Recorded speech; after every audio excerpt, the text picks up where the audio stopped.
Hello दोस्तों, crime TV 24/7 में आपका स्वागत है। दिल्ली के शाहबाद डेरी इलाके में रविवार रात एक युवक ने हैवानियत की सारी हदें पार कर एक नाबालिग लड़की की चाकू से 40 से अधिक वार कर बेरहमी से हत्या कर दी। आरोपी बीच सड़क पर लड़की पर चाकू से ताबड़तोड़ हमले करता रहा। इस दौरान वहां मौजूद कई लोग मूकदर्शक बने वारदात को देखते रहे, लेकिन इस दौरान साक्षी की जान बचाने की किसी ने कोशिश नहीं की। थोड़ी हिम्मत करके एक आदमी उसको रोकने आगे आया, लेकिन युवक ने उसके तरफ चाकू कर दिया और इसी से घबराकर वो आदमी पीछे हट गया। आइए जानते हैं साक्षी हत्याकांड की पूरी कहानी। आप बस ऐसे ही बने रहें इस वीडियो के आखिर तक।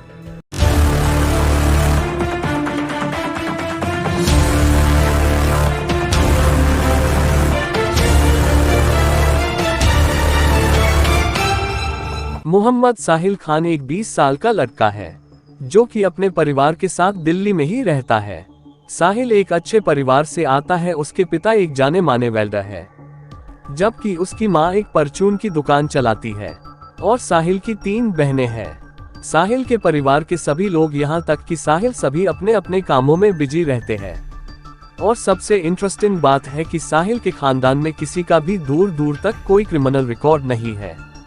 साहिल अपने परिवार के साथ एक किराए के घर में रहता है और साहिल का परिवार यहाँ पे 2 साल से रहता है। साहिल एक बेहद ही इंट्रोवर्ट और शॉर्ट टेम्पर लड़का है और उसकी लड़ाई पड़ोस में रहने वाले लोगों से छोटी मोटी बातों पर हो जाया करती है। साहिल फ्रिज और एसी रिपेयरिंग का काम करता है और अधिकतर वो लोगों के घर जाकर उनका रिपेयरिंग का काम किया करता है। यही घर घर जाकर रिपेयरिंग का काम करने के दौरान साहिल की मुलाकात साक्षी दीक्षित से हुई थी। साक्षी का घर साहिल के घर से कुछ ही दूरी पे है। साक्षी की मां एक स्टील फैक्ट्री में वर्कर है और उसके पिता भी कुछ ऐसा ही काम करते हैं। साक्षी के माँ बाप के 2 बच्चे हैं, एक साक्षी और एक उसका छोटा भाई जिसकी उम्र इस वक्त 12 साल है। साक्षी बेहद ही शांत और हंसमुख स्वभाव की लड़की थी। साक्षी ने हाल ही में अपने 10 के एग्जाम पास किए थे और वो आगे ह्यूमैनिटीज की पढ़ाई करने के बारे में सोच रही थी। वो भविष्य में आगे चलकर एक लॉयर बनना चाहती थी। साक्षी की मां बताती है कि साक्षी का छोटा भाई अपनी बड़ी बहन की तरफ बहुत आस भरी निगाहों से देखता था, क्योंकि साक्षी चाहती थी कि आगे चलकर वो अपने परिवार की सारी फाइनेंशियल रिस्पॉन्सिबिलिटी खुद उठाए। कुल मिलाकर देखा जाए तो साहिल और साक्षी दोनों ही मिडिल क्लास फैमिली से ताल्लुक रखते हैं। साहिल की मुलाकात साक्षी से रिपेयरिंग के काम की वजह से हुई थी।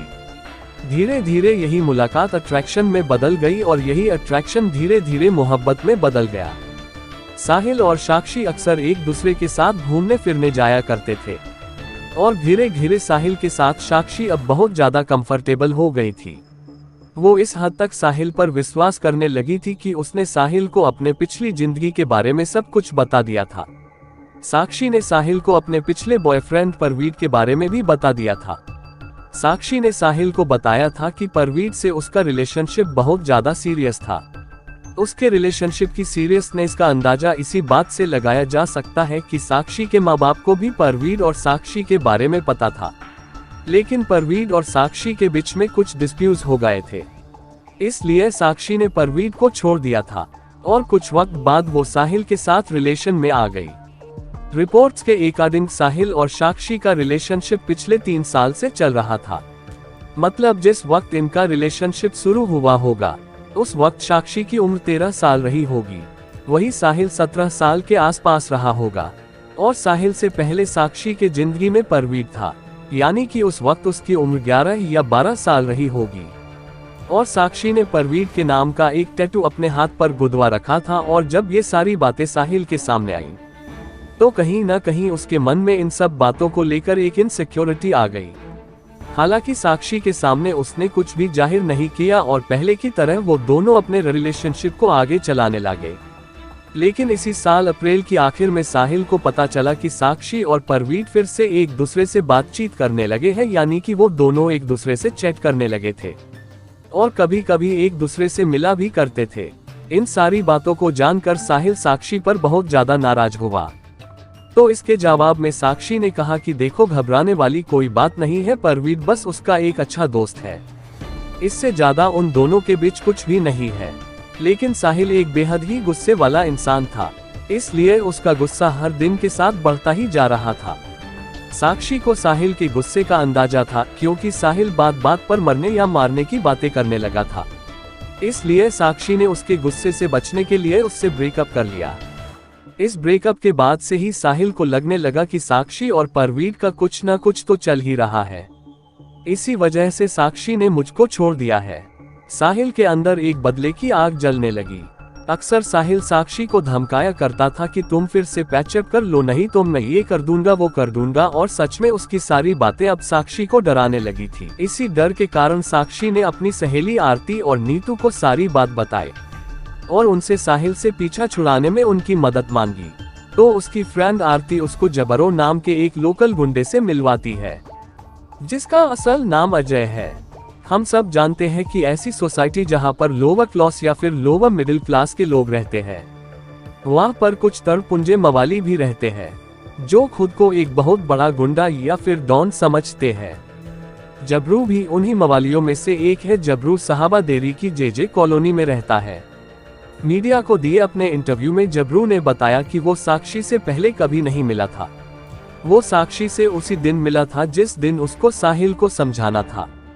जब जबरू से पूछा गया कि क्या उसने साहिल को धमकाया था, तो उसने इस बात को सीधे से खारिज कर दिया और बोला कि नहीं, मैंने उसको धमकाया नहीं था। उससे बस ये बोला था कि वो साक्षी को परेशान न करे और उसे परेशान करना अब छोड़ दे। वही साहिल का कहना था कि उसको जबरू ने बहुत ज्यादा धमकाया था, जिसकी वजह से साहिल बहुत ज्यादा डरा हुआ महसूस कर रहा था। साहिल की इस बात पर जबरू ने कहा कि साहिल उसको जानबूझकर इन सब में फंसा रहा है। साहिल को ये लगता था कि जबरू और साक्षी का अफेयर है, इसलिए उसने साक्षी का कत्ल कर दिया। बहरहाल साक्षी 1 महीने से अपने क्लोज फ्रेंड आरती के घर पर रह रही थी। अभी ये क्लियर नहीं है कि क्यों, लेकिन जहां तक सबका मानना है कि वो शायद सिक्योरिटी रीजंस की वजह से वहां पर रह रही थी। लेकिन साक्षी को ये जरा सा भी अंदाजा नहीं था कि साहिल उसके ऊपर नजर रखे हुए था। वो साक्षी की हर एक मूवमेंट को नोटिस कर रहा था कि वो कहाँ जाती है, किसके साथ जाती है, किससे मिलती है। मतलब ही वाज नोटिस एवरीथिंग। और इस बात से साक्षी पूरी तरह से अनजान थी। उसको बिल्कुल भी भनक नहीं थी कि उस पर नजर रखी जा रही है। इस दौरान साक्षी काफी टेंशन फ्री हो गई थी। उसको लग रहा था कि अब उसका साहिल से पीछा छूट गया है।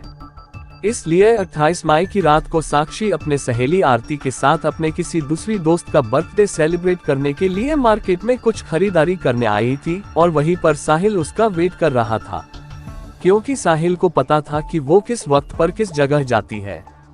और साहिल इस पूरे कत्ल की प्लानिंग पिछले 2 दिनों से कर रहा था। इस कत्ल को करने के लिए उसने एक तेज धार चाकू भी लिया था।